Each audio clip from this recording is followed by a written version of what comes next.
that you will enjoy our time together tonight. And in order for that to take place, I want to introduce you to a friend of mine. We have a line that we use between the two of us. That is, he is my brother from another mother. And that's my dear friend, Art Kopecki. Come on up, Art.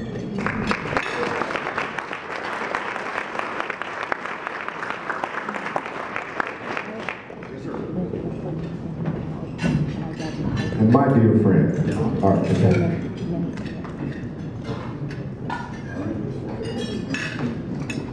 Thank you, brothers. Hey, this is a great evening. Thank you for being here. I get to give a little history on Cubs and where it came from, and we'll talk about the ministry to teen moms as well.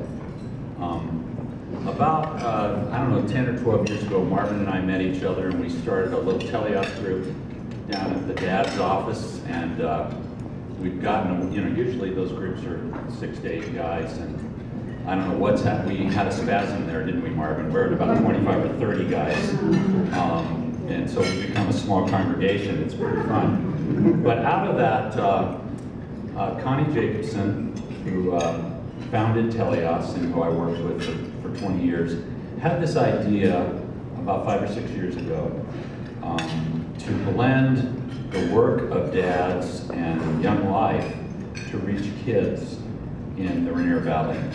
And instead of bringing in one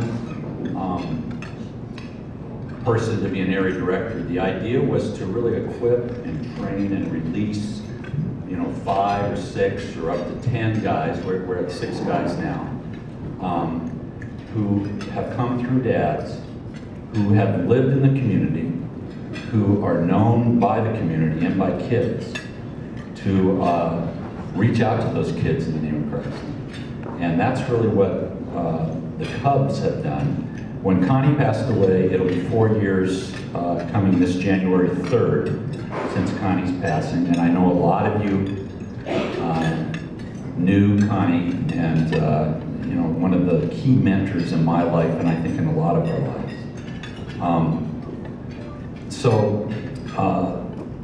That fall, before Connie passed, he said to me, I can't finish this thing. You need to help finish it. And I didn't realize what that was until Will Hughes said to me, Connie said this is a 10-year deal, 10-year commitment. And I thought, okay, I guess I better up my ante.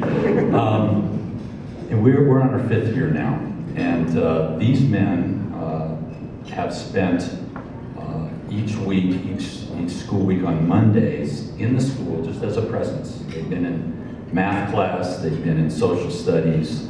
At this point, they're doing their own class at 6th period. We call it Alternative Life Skills, SKILZ. And they have called themselves the Cubs. And they came up with that term, Connie's Urban Brothers. And they wear that very proudly because Connie really was a father to a number of these brothers. So I think we took 20 plus kids to camp this summer down to a Younglife camp. Those kids had a fantastic time. The leaders came back pretty energized. We'll hear in a little bit from Mrs. Moore, who was able to be down there as well as an adult guest. We're really beginning to gain some traction with kids. A number of the kids are starting to show up on Monday afternoons. We have our leadership time. The Upper Crust, which did our meal tonight, provides a meal for us every Monday, free of charge. We take it down and feed the leaders and the kids down at the dad's office. And these kids are showing up because the leaders are taking time to be present. Really at the heart of what Younglife is about is the whole idea of walking alongside kids. So before I introduce the Young Lives and what that's about, I'd just like to take a minute to pray for Judy Jacobson, Connie's wife. She wanted to be here tonight. She tried to talk the doctors into letting her be here tonight. and they said no. So could I take a minute just to pray for our dear sister and friend Judy Jacobson, and then I'll move on from there. Lord, thank you for the legacy of Connie and Judy Jacobson and how it's impacted the city, and really for 40 years has impacted the urban core, all the different kids who've been impacted.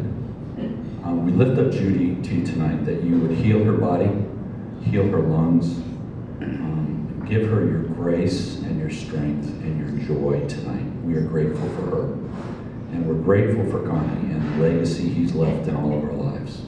In Christ's name, amen. I have the privilege of getting to introduce Tiffany Aker. Tiffany is a mom of 3, married to Chris, and sometime in her spare time, right, the mother of 3, she had this idea that she needed to reach out to girls, teen moms at South Lake High School. So she's been doing that for a number of years, on her dime, on her time, away from her family. Thank you, Chris, for loving your wife and encouraging her to do that. But she's reached out to what Younglife calls Young Lives, and that's working with teen mothers at South Lake, taking those kids to camp. My wife and I this summer were able to be down in Arizona at one of the Young Life camps, and it just happened to be a Young Lives gathering. There were 150 teen mothers there with their little babies and strollers, and there must have been 180, 200 support mentors and friends walking with these young girls. And Tiffany is part of that movement, and right here in our town, reaching out to these young women. So would you welcome her, Tiffany Aker, who leads our Young Lives work at South Lake.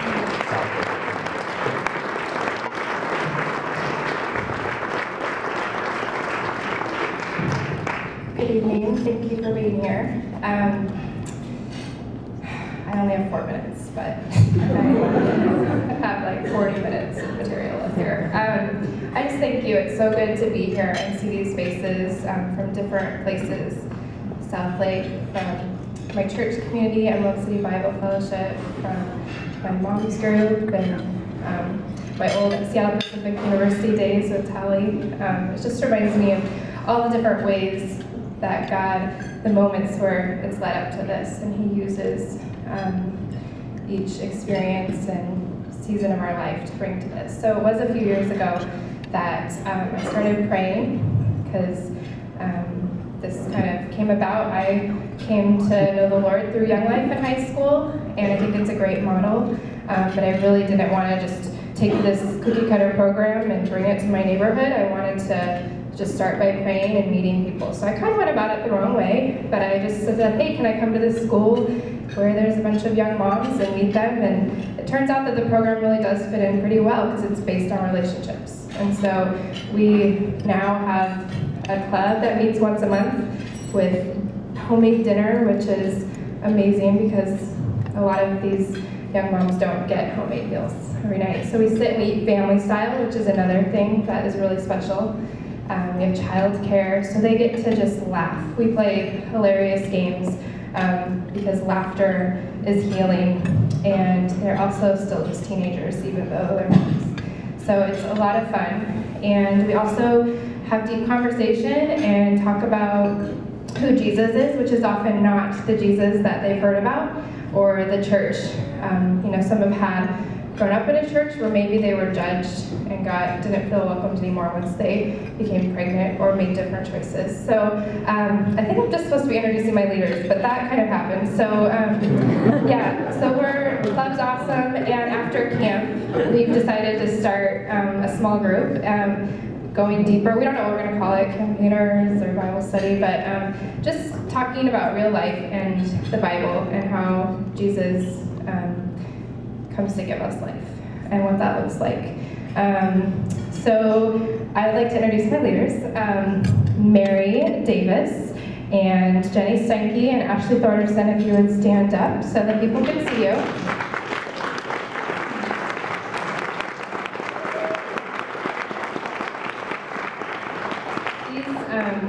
women have been just really loving their neighbors. You know, we all live in the neighborhood, we work there, we worship there, that's where my kids go to school. And so we care, we're invested in the community, and you know, they're just walking alongside these women, and God is moving both sides and working on both sides. Like, we are growing as Christians because of what He's doing through this relationship that we get to be with this young mom and their kids. And it's messy and it's crazy because the kids are involved, and we did a 10-hour bus drive with like 3 two-year-old boys, and there's, you know, Cheerios and diapers and everything also, but it's real life and it's really fun to share together. So I also wanted to introduce Yasminda Doro, if you want to stand up too or give us a wave. She is Union Gospel Missions Teen Parent Director, and we're collaborating now, and it's just been a gift because it really does take a village, and we all care, and it takes community efforts in different parts to make it work. So I just feel blessed to have this support and support the people that aren't even here tonight.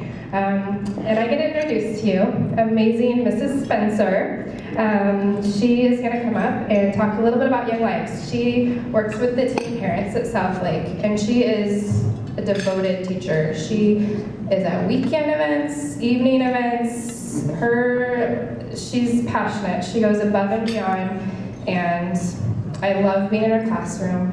Every single student she has knows how much she cares about them, and she gives her all. So I appreciate her letting us come in for the last, I think it was May of 2012, our first time was you let us come in and bring roses to the moms for Mother's Day. And we've been coming back ever since, and we're just really grateful that she shares that space with us. So Mrs. Spencer, please come up. Hey, Katya, how have you been? Good, thanks for asking. I'm actually just getting back from Younglife tonight. It was so fun. Younglife? What's that? Younglife is a place where teen moms and mentors get together to play games and hear the Word of God. We have homemade meal prepared by someone in the communities, and our kids have fun with our childcare volunteers. That sounds awesome. How long have you been at Younglife? I've been a part of Younglife for 2 years. Really? That's so neat. You mentioned that there are mentors that hang out with you. Can you tell me more about your mentor? No pressure here. I am glad she is in my life. When I need someone to talk to, she's always there to listen. A year ago, it was my first time going to Younglife. I was going through domestic violence and depression. I was really scared. Even though we had to drive in circles for a while so my son would finish falling asleep, we prayed for everything to go well and to be strong and for God to guide me through it. After court, I got my protection order and knew God was looking after me. After talking with my mentor, she gave me motivation. I heard there's even a summer camp that's just for teen moms and their kids. What was camp like for you? I loved it. I got to interact more with my son. It was nice being away from the real world and just playing with him. Alex loved the swimming pool. I even got a chance to face my fears of heights 3 times. On the ropes course, swing, and zip line. Every night we had cabin time, which was a time where we got to talk about what the speaker had shared and talked about our lives with other teens. That sounds awesome. How has your life changed since camp? Camp was amazing. It changed my life in so many ways. I feel loved and that I shouldn't be afraid of how I was made or try to be perfect because I am perfect just the way God made me. That's great, Katya. What would you want other people to know about Younglife and the teens that they work with? Well, not all teen moms have a support group at home. They are often in need of small items. Every small donation helps. At Younglife, us teens have the chance to be mentored by women who love God, and this helps us a lot. Thanks so much for sharing about Younglife today. I loved hearing how God has been impacting your life, and I look forward to possibly getting involved in Younglife in the future.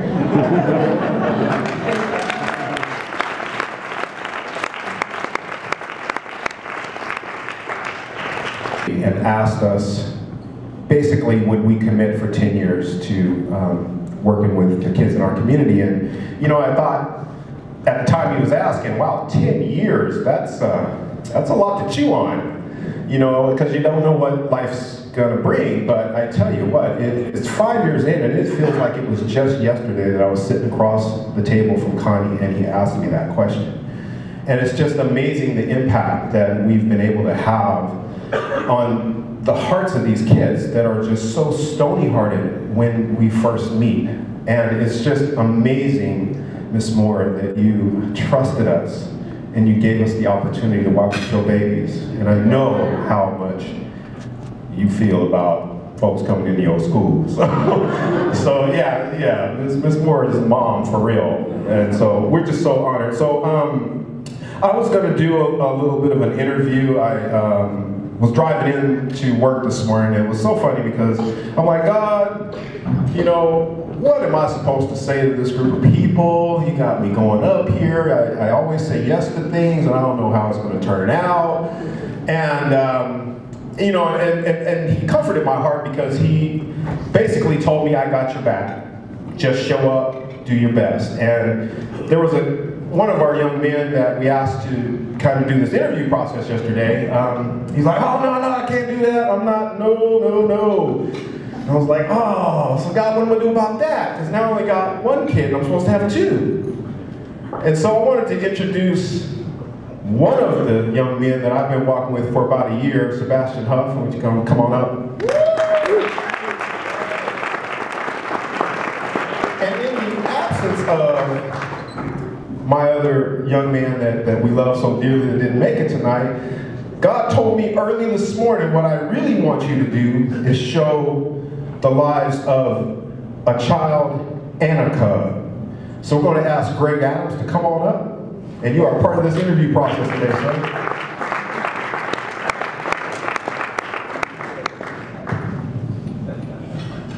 Now I know that's not on the program. But that's how the Holy Spirit sometimes works. And I think the reason that God asked my heart to do that this morning is because we always put the kids on, you know, blast about, you know, what does this mean? What does Younglife mean to you? But you know, I cannot tell you the transformation that I've seen in these men's lives that go into this school and the integrity. You know, I mean, these guys are husbands and fathers now, and they're walking around the community with some pride. And I just thought that, or I didn't think, God told me to make sure you guys knew that about the men that go into the school. So I got a couple questions. And just answer them to the best of your ability. I know it's a little bit sudden, but we'll start with Sebastian. We're just going to kind of go back and forth. You guys okay? Okay. So the first question is, how has being a cub impacted your life? And we'll start with you, Sebastian. Go get him, Tiger. That's the question now.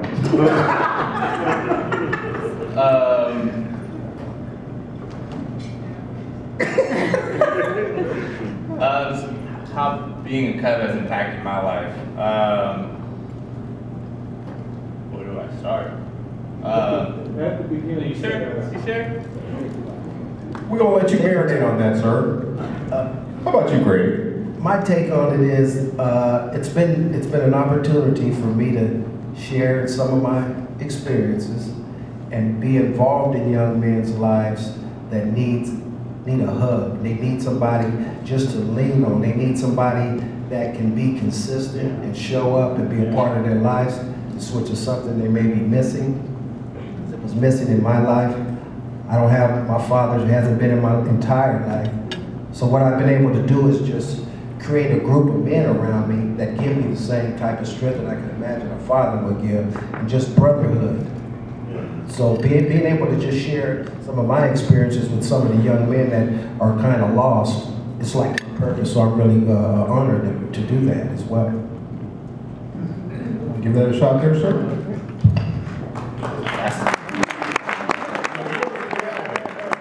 So how, young man, has being a cub impacted your life?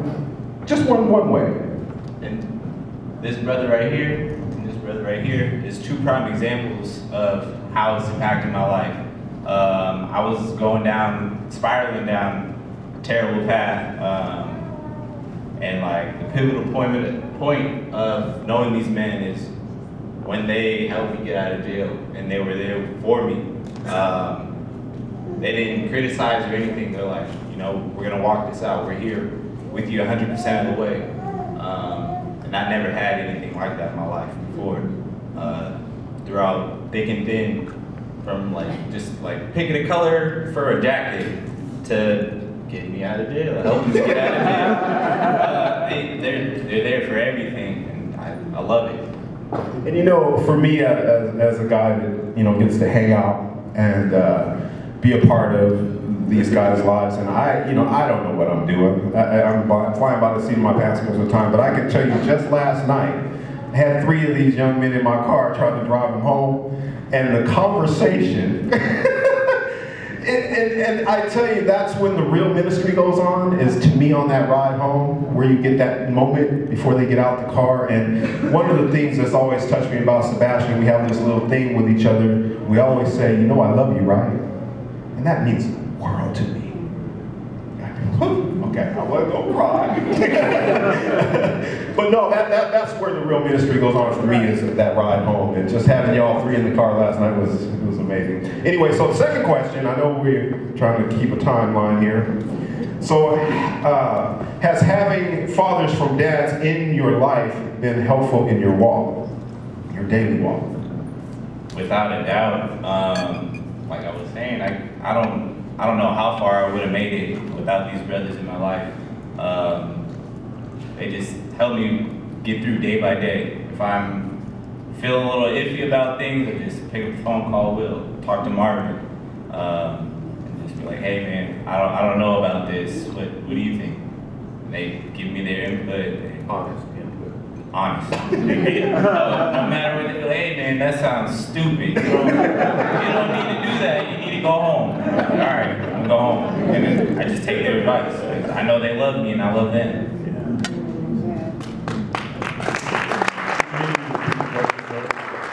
You know, I would just like to just point out the fact that just as much as we're there for them, they're there for us. And hearing their perspective and being able to understand where these young men are, where their mindset is, then we can connect.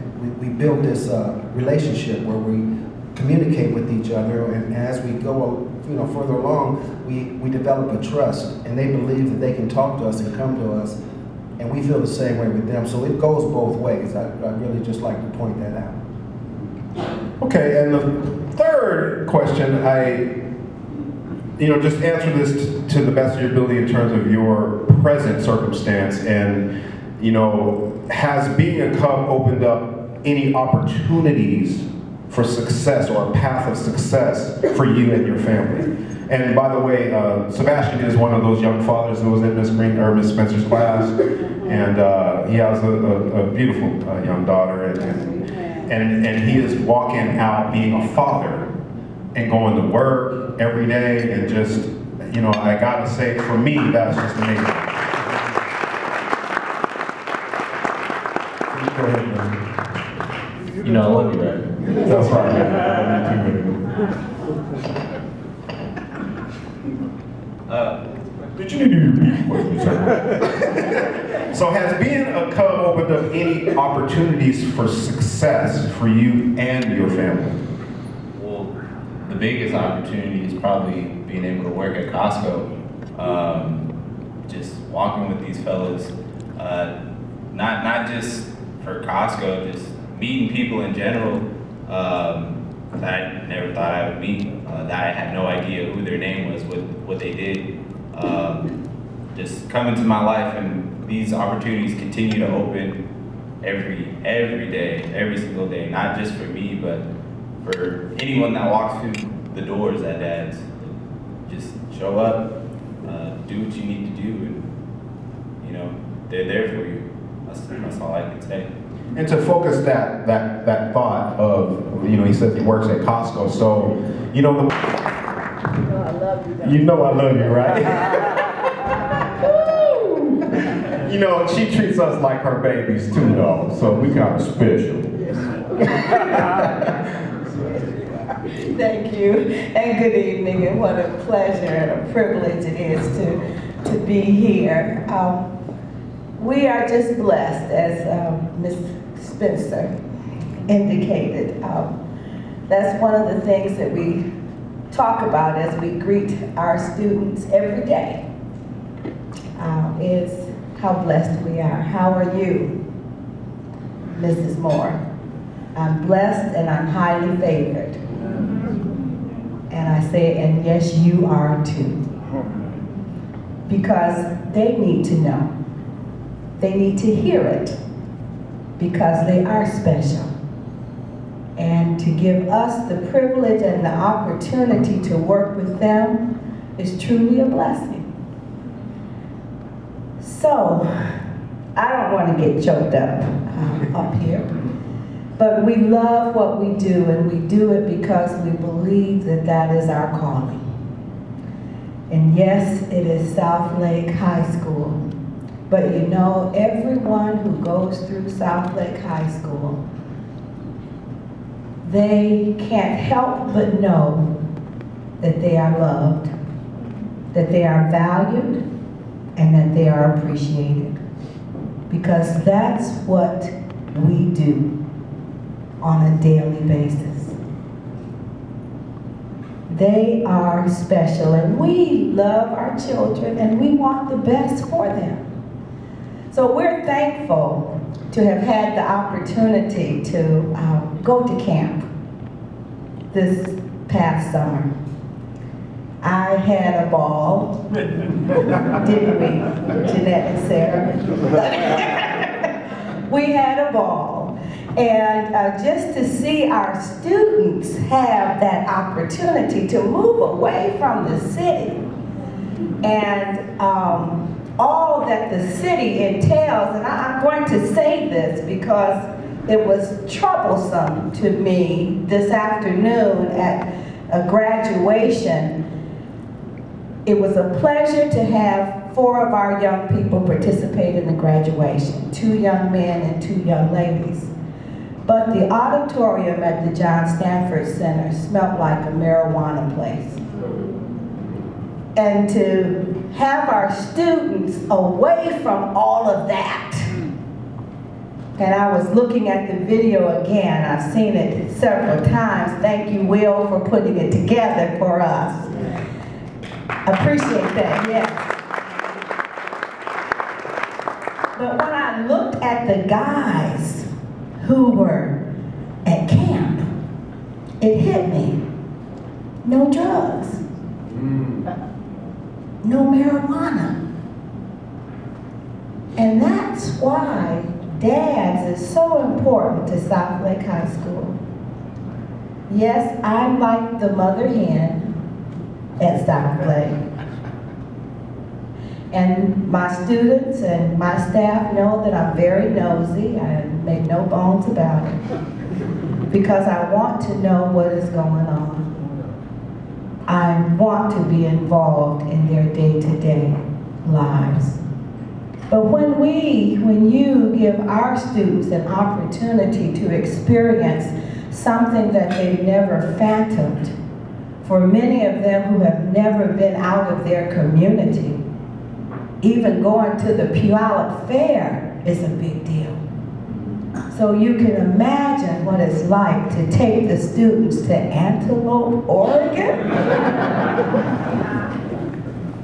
and a 5 to 7 hour bus ride.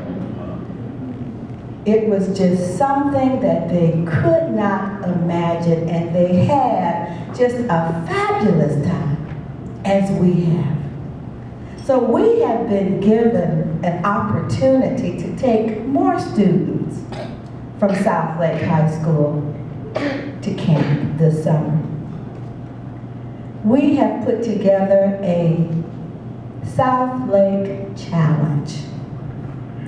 And our challenge is to take as many young people as we possibly can to camp.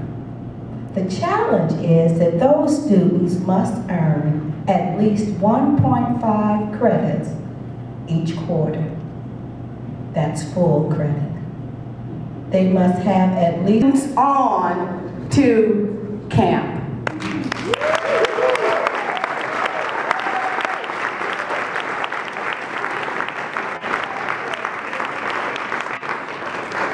You didn't need to see me. I told you you needed to see this, because this is a big deal. Not just a couple of days, a full week to camp, where they will be loved, they will be coddled, they will experience the love of God that they do not know. They will be blessed by having the opportunity to go to camp. So thank you. Thank you, Jim.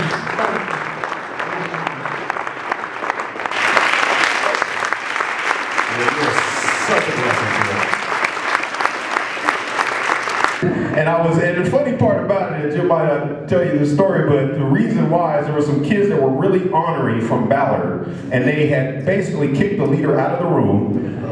And I just overheard this madness, and I'm like, and so he ran off to go get Jim. And so I ended up going to the room and settled the room down. Long story short, they're listening to my crazy stories, and they're all calm, half of them falling asleep and everything, and I guess Jim was at the door going, sounds like it's okay to me. And that's how me and Jim really met, and he's been with me ever since. So thank you, Jim. You know I love you, right? Well, thank you.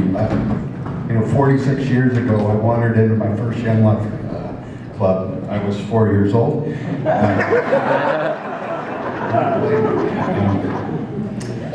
I had told the guys this, and I think I told them some more. I was headed to South Lake High School way before they had South Lake High School. But some Younglife leaders invested in me and got a hold of me and changed my life. And that's why it's been just such a privilege to kind of be in and around the Younglife organization for so long. Years ago, when Connie first kind of came up with this idea and asked if some of us might be involved for 10 years, I was like, that is just, what a great privilege. Along the way, as we started doing this, it was a lot of kind of listening to what Connie had taught us, what we had learned in Younglife, and kind of trying to say, how do we take the very best of that and then turn it loose without saying this is what it should look like. I had a crazy idea that maybe I should start writing this down, and along the way, I wrote a book. It's perhaps the most rare book in the world because there's only 3 copies of it.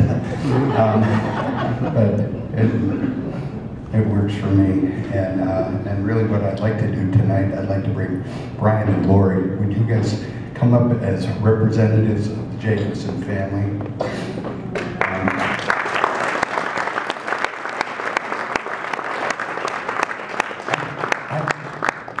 These two since they were probably like 4 years old. So I just wanted to say here is a very rare book in honor of your father. Wow.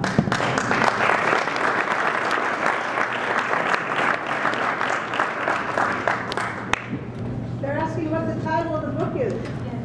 Oh, the title of the book is Connie's Urban Brothers.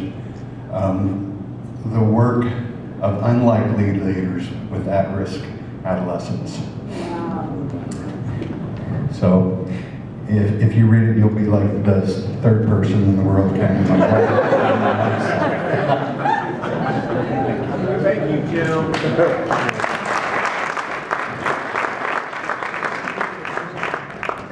Actually, the best part of that book is it's actually the appendix. And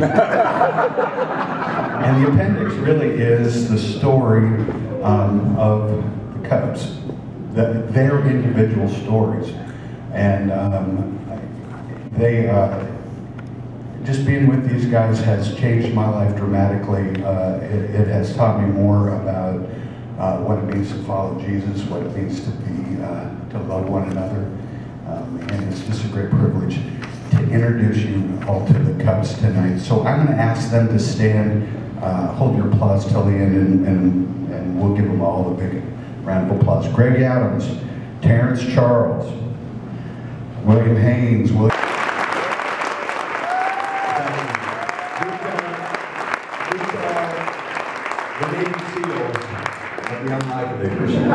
of introducing the Metro Seattle director, a dear friend of mine. I think we've been friends for about 20 years, and he takes care of us. He keeps a shield over what we do with the Cubs, and blesses us in many ways. Steve Blacksmith.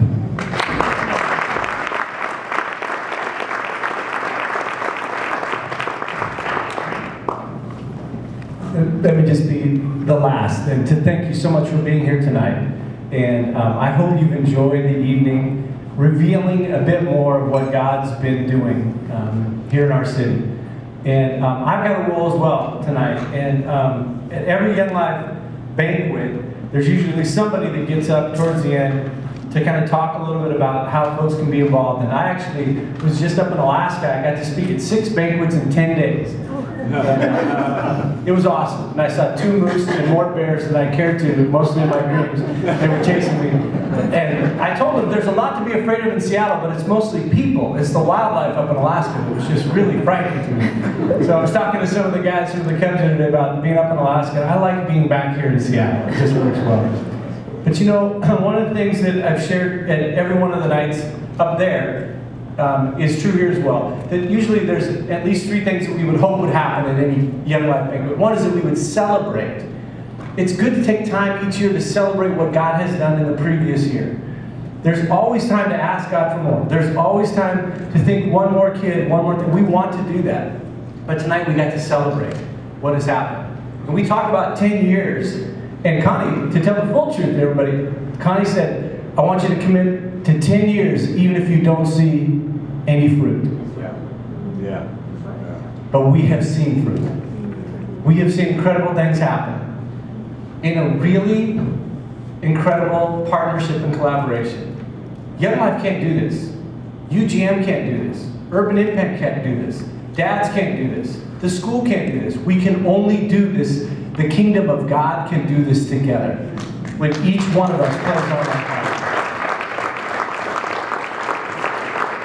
That has been a fascinating thing for me to see in real life, to see what it looks like to see the body of Christ act together. In 1 Corinthians chapter 12, verse 18-19 says this, but now God has placed the members, each one of them, in the body just as he desired. If they were all one member, where would the body be? We all have a part to play. And in Ephesians 2:10 it says this, for we're his workmanship, created in Christ Jesus for good works, which God prepared beforehand that we could walk in. And I'm just telling you that there's a role for each one of us to play tonight. We've seen those who go, and we get to rejoice in that. We see those who welcome them, and again, we're grateful for that. And I need to tell you about the relationship we have with South Lake High School. All we're wanting to do is reach every kid. That's all. Just every kid. And maybe that seems ridiculous, but isn't it funny how God has brought together, put on Tiffany's heart to reach out to teen moms at the same time, but even not knowing what God was doing with the Cubs. And really the reality of Cubs is now, we can see in full force, Connie's urban brothers and sisters. Yeah. We want to be able to reach every kid at the school. And you should know, those of you who've been around Young Life, you know this, it's not really common for us to have the relationship that we have with this high school. To have a principal and a vice principal and so many teachers that are here tonight rooting us on, to love their kids, to appreciate them, and as well, is it okay if we send all of our kids to your Young Life camp? Yeah, that'd be okay with us too. That'd be okay. So their roles are clear, and we've seen that, and we get to celebrate over that. The other job that I get to do tonight is just to give you a better sense of how it works together. And I said it already at the beginning. This isn't a Young Life thing. It's not a UGM thing. It's not a dad's thing. It's God's work and it's all together. But the reason that we all play our parts under the umbrella tonight as we raise funds through Young Life is because that's the part Young Life's supposed to play as well. That being in the umbrella organization Young Life means we have a camp to bring kids to. It means that we have training that we can involve folks with. It means that, oh, by the way, another organization, I should say Telehouse. Without Telehouse, this wouldn't happen as well. The men of dads are involved in Bible study through Telehouse. Young Life couldn't do that. And then together, especially as Marvin introduces us to men, vets these men, he's tough on them to say, this is a role that you can play. Gives them a role as a cub, which is also a Young Life leader there. So we play those roles together, and it's really, really effective. And when Connie and I were first talking about this, I had just come back to Seattle in 2008 and was working with Young Life, but we hadn't started this work here. And he challenged me, he said, if Young Life's ever to do anything to get in the Rainier Valley, let the community show you how you will do it. And I want to introduce you to a man today that will be the person that will be your guide in that. And he brought me to dads and introduced me to Marvin Charles on that day. And the great thing is, he was right and I haven't had to go anywhere else. So this is really good for us. But the role that we play together is this. Cubs is Young Life at South Lake High School. The mission is fulfilled by dads and by Young Life together that come as Cubs. And then as Tiffany has had the opportunity and the door's been open for her, we serve their Young Lives leaders through Young Life Go. And we want to make more room at the table for other people as well that deeply, honestly care about kids in the Valley, not just at this school, but at other schools as well. But for right now, the role that Young Life provides in is a place where you can give and support this ministry, and that together we can make sure that all of the money that you give stays and is used for kids in this community, every single bit of it. And as a matter of fact, because some of you know that with Young Life, in any organization, this is just the reality of the world, there is some overhead costs. But I was adding up the benefits that we've received because we're also a member of Young Life.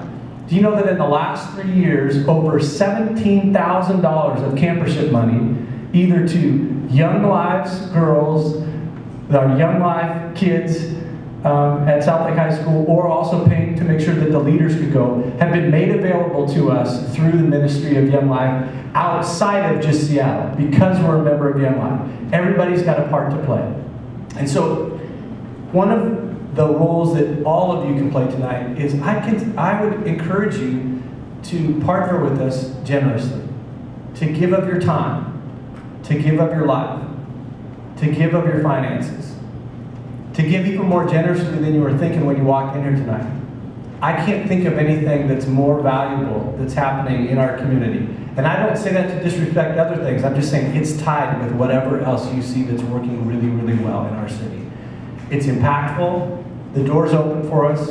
We believe that we can take 30 or 40 students, maybe 50 this year, from one small alternative high school. How many students are in your school, Mrs. Moore? 137. 137 students. We think we might be able to bring about 50 of them. And I'll tell you this, that between the Young Lives leaders and the Cubs, we know every kid at that school. What an incredible opportunity, something that's working. And I also want to make sure, just before I walk you through the actual giving form how you can give, I want to make sure that I thank you, because so many of you that are here are already partnered with us, with your life and with your giving. And we just couldn't have done it without you. What a pleasure tonight to reveal a bit more of what God's done and to say we're going to stay on the same path. We have a great strategy that's working, but we're also open to whatever the Lord's doing, because we're going to minister to the kid in front of us, whoever that is. And just one final little thing. The reason that I really love that Young Lives video that I saw when I was up in Alaska is because it doesn't just give a good picture of what Young Lives looks like at South Lake. It's what Cubs looks like at South Lake as well. It's more of a mentoring than traditional Young Life. It's not one leader to 15 or 20 kids. It's 6 or 7 adults involved in the lives of one kid, and the same 6 or 7 with another kid, and we all overlap together, and lives are being changed. If you would take out, or your table hosts would give to you here, inside there's a white envelope in the middle of your table, and in there there's a little bit of a form that will allow you, and I'll just walk you through it briefly, to consider how you might be involved with us. And then when you're done, you'll be able to put that back into an envelope and then give it back to your host or put it in that white envelope together. This portion of the evening is what I like to affectionately call the Sermon on the Amount, and so we're going to do that right now. The cost of doing ministry, this specific ministry, for us to do it well, particularly because Mrs. Moore wants to invite more kids to join us there, is made up of this. We have our 7 part-time folks, and we're looking to hire, we'd like to have 10 part-time folks. We want to be able to bring Tiffany on part-time as well. We want to make sure that we can, those folks are boots on the ground, and then they also help us to coordinate with other volunteers. So it's the cost of the Cubs themselves, their cost to go to camp, as well as raising a significant amount of money for kids who are impoverished. And if we say to them, the price of camp is $500, they're going to walk away from that conversation. So we say, we're taking you to camp, and we'll figure it out together. So the cost to do that here in Rainier Valley for the next year is between $125,000 and $150,000. Now you think, well, that's a little bit of a difference there. I'm not sure how many kids are going to end up making the South Lake Challenge, but I want to make sure that we've got enough for them. $150,000, which provides nearly 10 part-time staff people, as well as the folks that train them, the accountability that they have, the ability to get to camp and come home from camp for the week itself. It's a bargain. It's an amazing deal. And we would ask that you would consider to be involved with us. And if you look on the side where it says Younglife Rainier Valley Fundraising Dinner, if everybody would take the time to fill out, we just would love to know that you were here so that we can thank you and we can report back to you just on how the efforts of the evening went. Also, there's places there, please follow up with me about. We would love it if you marked in, you'd like to be a part of Will's Monday morning prayer updates of what's going on with the Cubs. You'd like to get the newsletter from Young Lives as well. If you might consider hosting a table. There are more people here at this banquet than there were 15 months ago when we met. We would hope that we would have more new folks each time we gather so that we can share the opportunity for people to be generous. Our hope is that it'll change your lives. Serving as a volunteer leader. Now you might think, oh, how would I do that? We wouldn't send you by yourself. We'd train you. You're not committing to us, and we're not committing to you. We're committed to have a conversation. Or helping with Young Lives. And the same thing is there. Giving of your time and your lives is the most significant thing you can do. For others that can help to send, we wanted to put a few numbers next to the cost. The cost of 1 cup for a year, including their trip to camp, including some program amount for Cubs. So you know that's the amount that would be. We would love for it to go there. $5,000 to underwrite half a cup and a kid to camp. The reality is, whatever it is, and we won't send any half a cups to camp, by the way. We'll make sure we pair that with someone else's giving. But whatever it is that you can give, we will gratefully receive it. We will steward it carefully. All of it will go to support kids in this community. And if we have a surplus, we'll just make sure that we've got that. And we are in a healthy position right now heading into this year. But we'll count on coming together about this time next year to celebrate what God's done, to reveal a few more stories of just the amazing things that are happening in our community, and to ask you to partner with us again. So if you'll take the next few moments and figure out what your portion might be tonight, put that in the envelope there on the table, and give it back to your host. In a couple of moments, Will will come up and close the evening. We're so grateful that you're here for an event that is for Young Life in the Rainier Valley, but it's really Young Life, Teleos, Urban Impact, it's Young Lives, it's UGM, it's our city coming together. Thank you for being a part of that.